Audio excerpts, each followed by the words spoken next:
The biggest problem about opportunities in life is that they appear at very random times in everyone's life. Sometimes we are just so engulfed in our way of living that we don't even recognize that the opportunity has come. Other times we do realize that it's there, but for whatever reason, be it maybe because it's out of our comfort zone, difficulty of the task, or simply not being ready, we just don't take it. Especially when we are young. I feel that many people simply think that they have time and that maybe an even better opportunity will arise. The thing with opportunities is that we don't always know straight off the bat if they are going to be good or bad.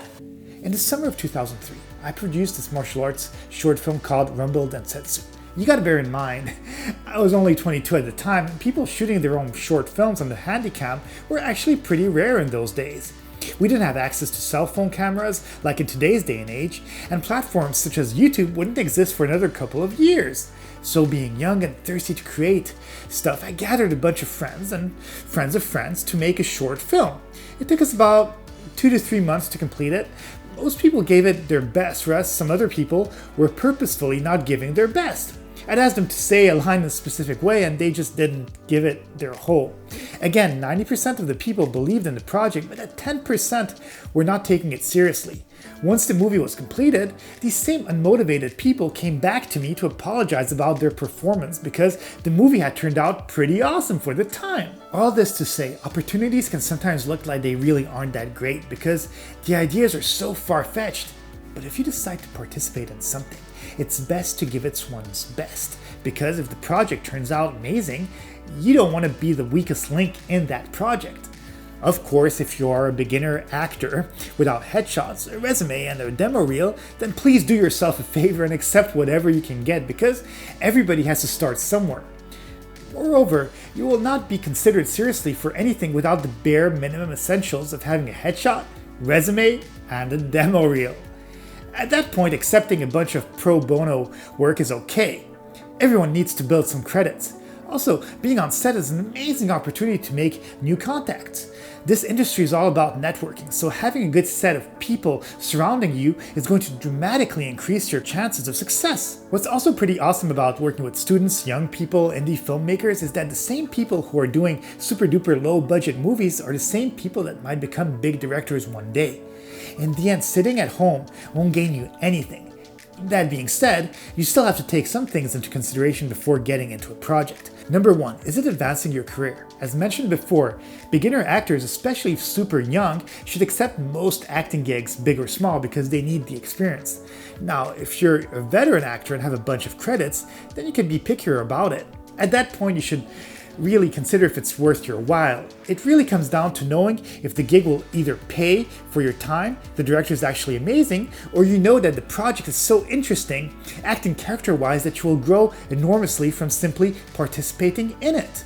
Veteran actor or not, working and doing a good job for newbie directors might lead to your breakthrough role into an actual big budget movie down the line.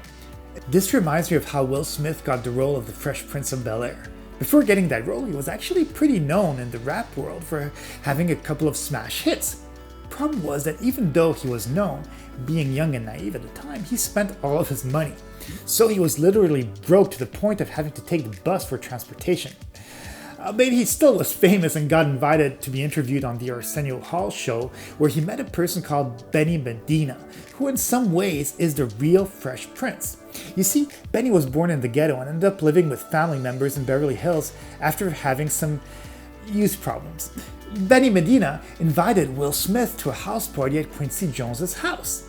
There he was asked to audition for the lead role in the series The Fresh Prince of Bel-Air. Will, not having done any acting at the time, told Quincy, "Could we do it a week from now?" "I'm not ready." Quincy answered him, "Well, sure, let's do that. And then a week from now, at the last minute, I'll have my assistant call you and say to reschedule you for in 3 weeks." Will quickly says, "Yeah, that'll work," but Quincy looks back at him and answers, "We could, but I most probably will reschedule you again in another 3 weeks. Or you could take 10 minutes now and change the rest of your life." Will Smith auditioned, got the part, now he's one of the biggest stars in Hollywood.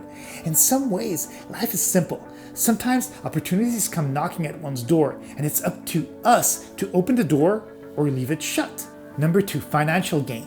They say that money cannot buy happiness, but I can guarantee you that a good paycheck will make an actor bounce up and down. All artists know that a lot of gigs don't pay, and even the ones that do sometimes are pretty miserable pay-wise. So if a job is given to you that pays at least minimum SAG scale, then I'd gather that you should probably accept it. Obviously, if the job requires you to do the things that are out of your comfort zone, it's best to stay away from them. It is the movie industry, and sometimes some things are a little too far out, but again, if it pays decent, it's just part of being a freelancer. Not all jobs are on a network procedural, and sometimes they can be somewhat boring too. Being an independent worker means that it's important to build some sort of savings at some point. This way, when you have money saved up in the bank, you can actually say no to the jobs that don't offer you anything except financial gains. Look at actor Nicolas Cage. At one point, he had an incredible fortune totaling over $150 million. He just spent it all on extravagant purchases and incredible properties. In 2009, the IRS slapped Cage with a $6.2 million tax line, for which he sued his manager, claiming negligence and fraud. Because of his high spending and lack of foresight, he has been accepting incredibly bad movies and once in a while doing good movies too. Because of the fact that some of his movies are amazing and others are just bad, he's been often dubbed as either a genius or just an incredibly eccentric actor. I personally think that he's a bit of both. In the end, even actors such as Robert Downey Jr., who made an enormous amount of money with the Iron Man franchise and who retired from the role, can hint at the fact that if Marvel gave him X amount of money, he would come back to the role. So sometimes you don't actually have to be broke to take on a role. Money can buy people. It's as simple as that. Number 3, artistic challenge. This is the interesting thing about the arts. Sometimes it's just such a pleasure to work on a specific project that it's actually in one's best interest to accept it, even if there is no pay. This happens a lot for theater productions and once again for low-budget filmmaking.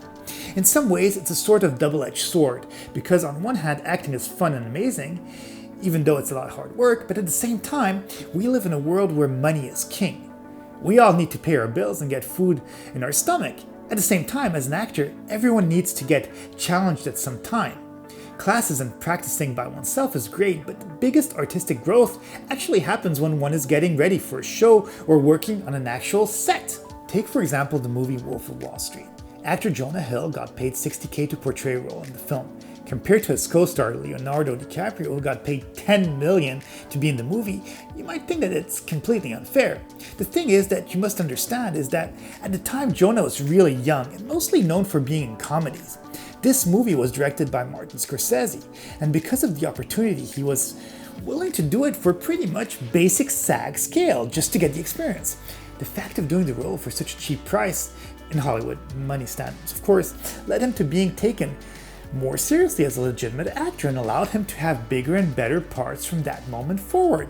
This all goes back to knowing if the project you are doing for free or at a reduced price may be of such high quality that it's actually a good decision to be a part of it. In the end, it's really up to you to decide what project is worth it and which ones are best to pass on.